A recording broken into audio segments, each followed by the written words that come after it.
Hello everyone and welcome back to Filmi Duniya Hindi Urdu. Episode 6 combo की शुरुआत में सब कंटेस्टेंट्स को क्यू में खड़े हुए दिखाया जाता है और गार्ड सब प्लेयर्स को चेक करते हैं। एक सुपरवाइजर फ्रंटमैन से नेक्स्ट गेम के बारे में पूछता है, जिसे फ्रंटमैन प्रोसीड करने के ऑर्डर्स देता है। सियोंग ओलनाम को कवर करने के लिए अपनी जैकेट देता है क्योंकि फीवर की वजह से रात को ओलनाम ने सोते हुए यूरिन कर दिया था। फिर अनाउंसर अनाउंस करती है कि फोर्थ गेम स्टार्ट होने वाला है, इसलिए सब प्लेयर्स गार्ड्स को फॉलो करते हुए गेम हॉल की तरफ जाइए। गेम हॉल के रास्ते में कंटेस्टेंट्स को ऑर्गन्स की डिलीवरी करने वाले चारों गार्ड्स और डॉक्टर की डेड बॉडीज हैंग हुई दिखाई देती हैं और अनाउंसर कहता है कि ये उन लोगों का अंजाम है जिन्होंने इस दुनिया के रूल्स को तोड़ा। यहाँ आप सबको बगैर डिस्क्रिमिनेशन के इक्वल अपॉर्चुनिटीज दी जा रही हैं और हम प्रॉमिस करते हैं कि नेक्स्ट ऐसा नहीं होगा। फिर डिटेक्टिव वांग को दिखाया जाता है जो winners list non disclosure agreement के साथ और भी एविडेंसेस की फोटोज क्लिक करता है। तभी फ्रंटमैन का फोन बजता है और डिटेक्टिव वांग छुप जाता है और फ्रंटमैन फोन पर किसी को इन्फॉर्म करता है कि एक छोटा सा प्रॉब्लम हुआ था लेकिन अब उसे फिक्स कर लिया गया है और वीआईपीज के आने तक सब ठीक रहेगा और वो फोन रखकर चला जाता है। डिटेक्टिव वांग पहले 112 और फिर 119 ट्राई करता है बट कोई रिस्पॉन्स नहीं मिलता और वो यहाँ एक गलती करता है जिसके बारे में हमें आगे चलकर पता चलेगा। फिर अनाउंसर बताती है कि फोर्थ गेम के लिए आपको 2 लोगों की टीम बनानी है और अपना पार्टनर चूज करने के लिए आप सबके पास 10 मिनट है। मिन्यू सबको कन्विंस करने की कोशिश करती है लेकिन करंट टीम से कोई भी मेल टग ऑफ वॉर की वजह से किसी फीमेल के साथ पेयरअप नहीं होना चाहता था, इसलिए सेबियोक और जियोंग वहां से चले जाते हैं। सियोंग टीम बनाने के लिए सांगवू से पूछने ही वाला होता है लेकिन वो अली के साथ टीम बना लेता है और 196 और 244 आपस में टीम बना लेते हैं। ओलनाम सियोंग को अपनी जैकेट देकर कहता है कि इसे पहन लो, अगर तुम जैकेट वेयर नहीं करोगे तो तुम सबको कमजोर दिखोगे। सेबियोक और जियोंग एक टीम बन जाते हैं। सियोंग को एक प्लेयर कन्विंस करने की कोशिश करता है कि वो उसके साथ टीम बना ले क्योंकि वो मैथ्स टीचर और सॉकर प्लेयर है और क्योंकि एक प्लेयर ऑलरेडी एलिमिनेट हो गया है इसलिए अब 40 नहीं टोटल 39 प्लेयर्स बाकी हैं, यानी एक प्लेयर इन द एंड अकेला रह जाएगा और उसे एलिमिनेट कर दिया जाएगा और वो यकीनन वो ओल्ड मैन होगा। ये सुनकर सियोंग ओलनाम के साथ टीम बना लेता है क्योंकि वो उसके साथ इमोशनली काफी अटैच हो गया था। जंगडोक भी अपनी टीम के एक मेंबर के साथ पेयर बना लेता है और पीछे बचती है मिन्यू जो चीखते हुए सबको कन्विंस करने की कोशिश करती है लेकिन सब पेयर्स बन चुके थे और टाइम अप होने के बाद सब गेमिंग एरिया की तरफ चल पड़ते हैं और गार्ड्स मिन्यू को पकड़कर दूसरी तरफ लेकर जाते हैं और उसकी चीखों की आवाज गेमिंग एरिया तक जाती है। जंगडो कहता है कि वो उसका चेहरा फिर कभी नहीं देखना चाहता। फिर अनाउंसर सबको गार्ड्स को फॉलो करते हुए अपनी पोजीशंस लेने को कहती है। गार्ड्स उन्हें एक एक पाउच देते हैं। सियोंग और ओलनाम मार्बल्स देखकर एक दूसरे के गांबू बन जाते हैं। हर एक पाउच में 10 मार्बल्स हैं और यहाँ आता है इस गेम का बड़ा ट्विस्ट। अनाउंसर बताती है कि टीम मेंबर्स एक दूसरे के साथ compete करेंगे। वो बगैर वायलेंस के मार्बल्स की कोई भी गेम प्ले कर सकते थे और उनकी टीम में से एक मेंबर जीतेगा। जो 20 मार्बल्स जीत जाएगा वो जिंदा बच जाएगा। सब टीम्स ये सुनकर शॉक्ड हो जाती हैं। इन सब में से एक टीम ऐसी भी है जिसमें पेयर हस्बैंड वाइफ हैं। 30 मिनट्स का टाइमर स्टार्ट होता है और सब गेम खेलना स्टार्ट करते हैं जबकि ओलनाम इस जगह में अपना घर ढूंढने लग जाता है और सियोंग उसे याद दिलाता है कि हमें गेम खेलना ही होगा लेकिन वो कोई बात नहीं सुनता।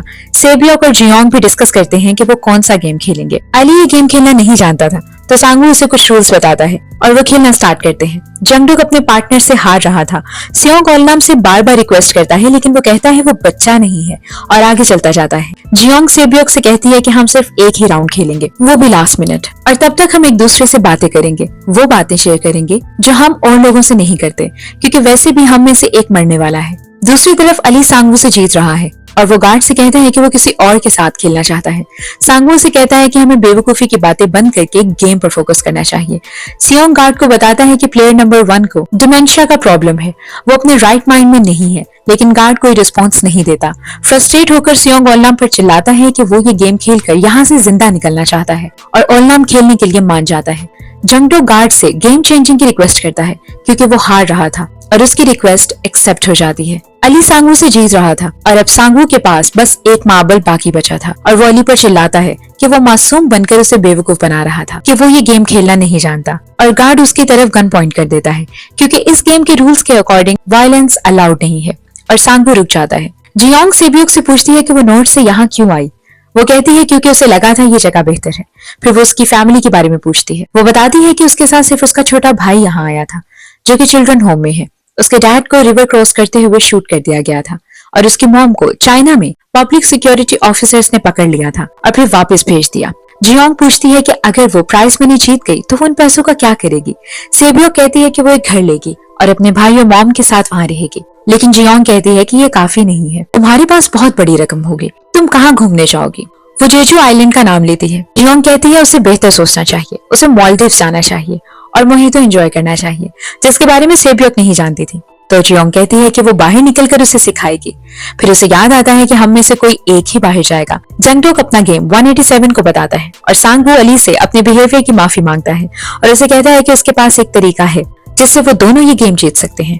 ओलम सियोंग से जीत रहा था और सियोंग के पास अब सिर्फ एक ही मार्बल बाकी बचा था। जंगडोक ने भी अब फाइनली अपर हैंड हासिल कर लिया था। सांगवू अली से कहता है कि सब टीम्स 30 मिनट्स में गेम कंप्लीट नहीं कर पाएंगी, यानी ऐसी टीम्स में कोई विनर नहीं होगा। तो फिर हम एज टीम किसी और टीम के साथ गेम करेंगे और इस तरह हम दोनों जीत जाएंगे। तभी उनके पास एक प्लेयर को शूट कर दिया जाता है और सांगवू अली से पूछता है कि क्या वो चाहता है कि उसके साथ ऐसा हो। जियोंग और सेबियोक के सामने प्लेयर नंबर 2 को गोली लगने के बाद जियोंग सेबियोक से पूछती है कि क्या यहाँ आने से पहले उसने कभी कोई डेड बॉडी देखी थी। सेबियोक बताती है कि जब वो छोटी थी तो उसके टाउन में प्लेग फैल गया था और हर दिन कई लोग मर जाते थे। सोल्जर्स डेड बॉडीज को इकट्ठा करके उन्हें जला देते थे। मेरी ग्रैंड माँ, ग्रैंड डैड और बड़ा भाई भी उनमें से एक थे। जियोंग कहती है कि कहना पड़ेगा तुम्हारी स्टोरीज काफी दुख भरी हैं। फिर सेबियोक सेम क्वेश्चन जियोंग से पूछती है। वो कहती है उसने पहली डेड बॉडी अपनी मॉम की देखी थी। वो उस दिन स्कूल से घर लौटी थी और उसकी मॉम फ्लोर पर गिरी हुई थी और उनके पास हाथ में नाइफ लिए मेरे डैड खड़े थे। नेक्स्ट डेड बॉडी मैंने अपने डैड की देखी थी और उनके पास नाइफ लिए मैं खड़ी थी। मेरे डैड अक्सर मॉम को मारा करते थे। वो एक पास्टर थे और हर रोज गॉड से हमारे गुनाहों की माफी के लिए प्रे करते थे। लेकिन उन्होंने उस दिन प्रे नहीं किया था जिस दिन मेरी मॉम का मर्डर किया था। शायद वो जानते थे कि उन्हें माफी नहीं मिलेगी। सियोंग के पास बस एक मार्बल था और वो लास्ट राउंड हार जाता है।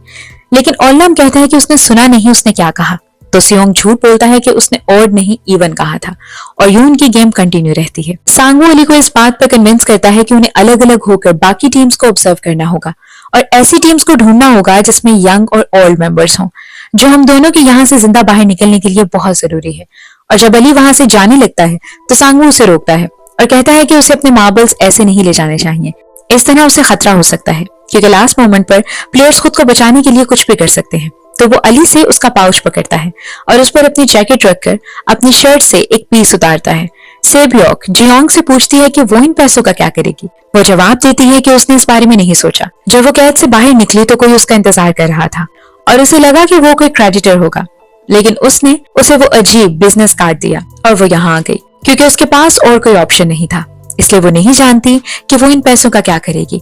सांगवू अली की नेक में पाउच को लटका कर कहता है कि जब 3 मिनट बाकी रह जाएं तो इसी जगह हम फिर से मिलेंगे और फिर मैं तुम्हें आगे का प्लान बताऊंगा।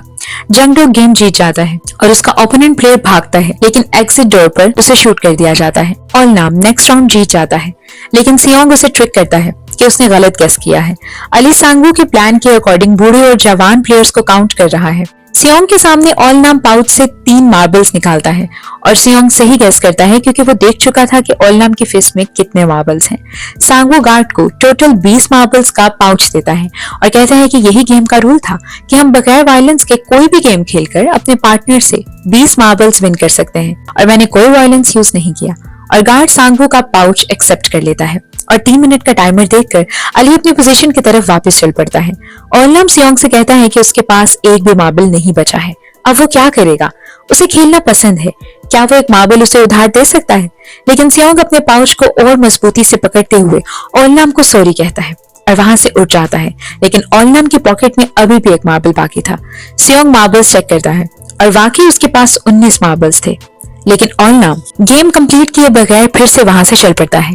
सेबियोक और जियोंग डिसाइड करते हैं कि जिसका मार्बल वॉल के पास गिरेगा वो जीत जाएगा और गेम स्टार्ट करने से पहले वो दोनों एक दूसरे को अपना नाम बताते हैं और जियोंग जानबूझकर मार्बल अपने हाथ से गिरा देती है और सेबियोक से कहती है कि उसके पास जीने की कोई वजह नहीं है, इसलिए ये गेम उसी को जीतना चाहिए जिसके पास जीने का अच्छा रीजन हो। वो सेबियोक को उसके साथ खेलने के लिए थैंक्स कहती है।